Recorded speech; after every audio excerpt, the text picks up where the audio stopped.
So good afternoon everyone. My name is Maria Adrasa G. Socorin. So today's afternoon, my topic is all about developing composing skills. So first, what is composing skills?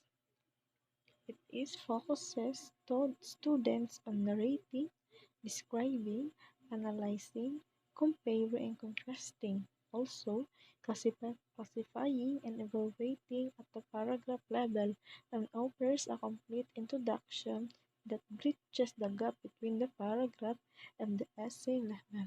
So, this composing skills is uses a grammar or writing skills to have or to do a narrating, describing, or analyzing, comparing, contrasting. So they need a grammar or a paragraph one to have to compare or to contrast. So the importance of composing skill is learn learn to do a own grammar writing skills, especially when when we are when we are studying English subject. So we need to do a grammar to have a presentation or to have a understanding about the topic.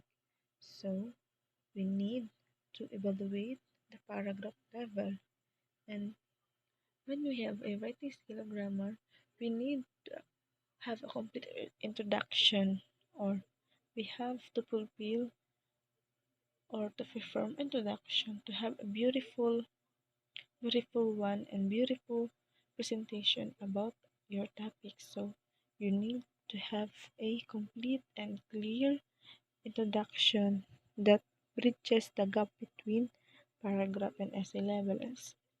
Most especially when we are doing a essay, we need to have a beautiful introduction to catch the attention of the audience or the people behind or read your writing one. So what is the characteristic of composition? So, first is associated with creating.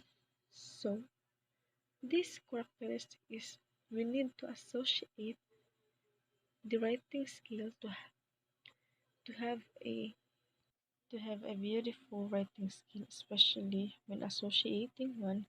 We need to secure the other references that we create. So next,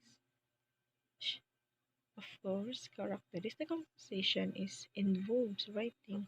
So when we say characteristic, the composition is involves most writing like paragraph, grammar, essay, or other writing skills that we are doing in our classroom. So next, involves creating something. Of course, when we are in composition, we learn how to create something. We learn how to write, how to do, and how to involve our writing skills. So, last is requires good writing skills. So, when we learn first the composition, of course, you need to do and you need to create. So, after that, you have a good writing skill. So, we have a another example or kinds of composition. So, first is description. So, when we say description, it gives details about something or you describe the characteristic of something. So, next, narration. So, when we say narration, commentary delivered to accompany something or you narrating a story. So, next is exposition. This exposition is the insertion of background information within a story or narrative. So, number four, argumentation. The act of process of forming reason, of drawing conclusions and applying them to case in discussion. So that's all my report. The other report is we report the how to develop writing skills and how to develop the grammar. So I hope you enjoy it. Thank you. Good afternoon, everyone. My topic is all about academic writing. So, when we say academic writing, it is a formal writing style used in colleges and universities. And also, it's a type of writing wherein you can master and use to influence those in your class, your field, and in the world. And academic writing is different from other types of writing because this type of writing must be clear, concise, focused, structured, and backed up or supported by the evidence. So, why do we need to be clear and concise? So, since we are writing an academic writing, colloquial and slang words are not allowed because we are writing formal writing. So, the language we used was also formal and it should be grammatically correct. Then also, we need to be focused and structured because being organized and focusing to a specific field won't confuse your readers. So, in doing an academic writing, it requires strong writing skills and deep understanding about the topic and issues because the purpose of an academic writing is to explain ideas or research finding to persuade readers that your explanation is the correct one. So you should bring your readers with facts, information, or evidence, not an unclear data. So there are three types of organization of academic writing. So those are the introduction, the body, and the conclusion. So when we say the introduction, it includes important backgrounds about the topic or issues. And it ends with the thesis statement. So in the body, the it all has the main ideas relevant to your thesis statement and the details and evidence that supports your thesis statement. Then of course, lastly the conclusion. So in the conclusion, there it summarizes what was proven. Then an academic writing has its element.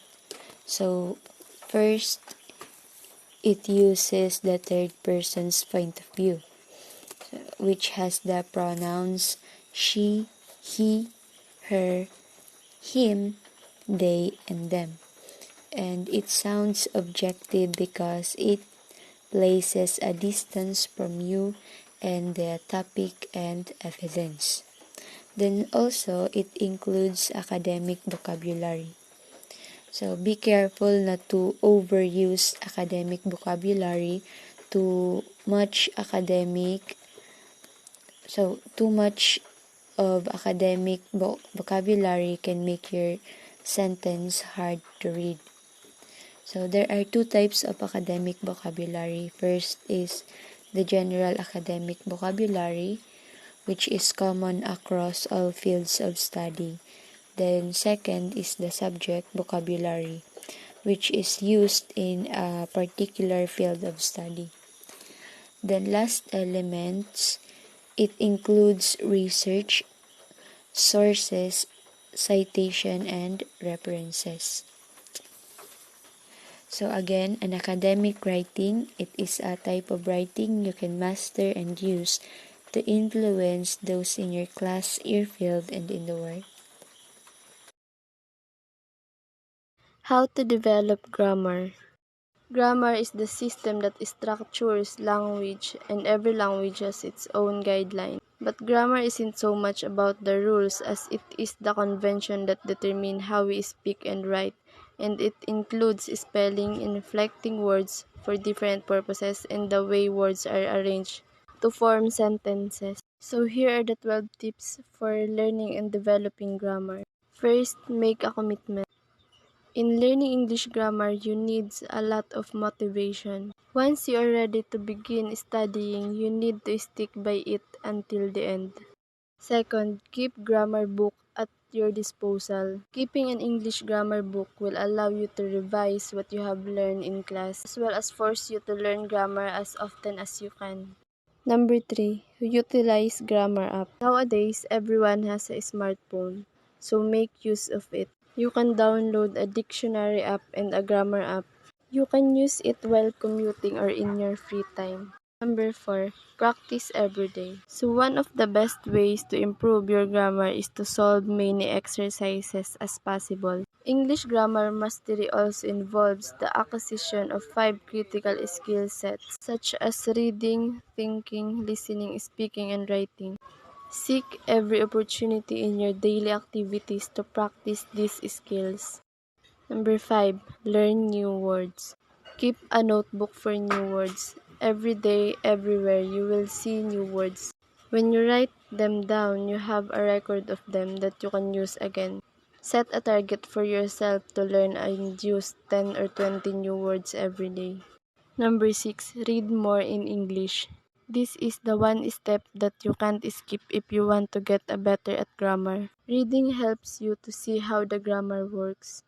Choose something that you are interested in and read about it. You will find new words every time you read. You will start to understand the tone of the writer and how they deal with grammar aspects. Number 7, listen in English. Don't think of learning English as happening only in classroom. You can learn English all day, every day by looking and listening to what is happening around you. For example, on the street, on the bus, or the train, or in the supermarket. Number 8, try and communicate in English with your teacher and friends. The more time you spend practicing conventional English with your teacher and classmates, the better you would start understanding grammar rules. For example, tenses, regular verbs, irregular verbs, or pronouns. Next, watch English movies or TV series. Watch English movies and series with subtitles. Note the usage of language, tenses, subjects, and verbs. The 3 areas people usually mess up in. Write more in English.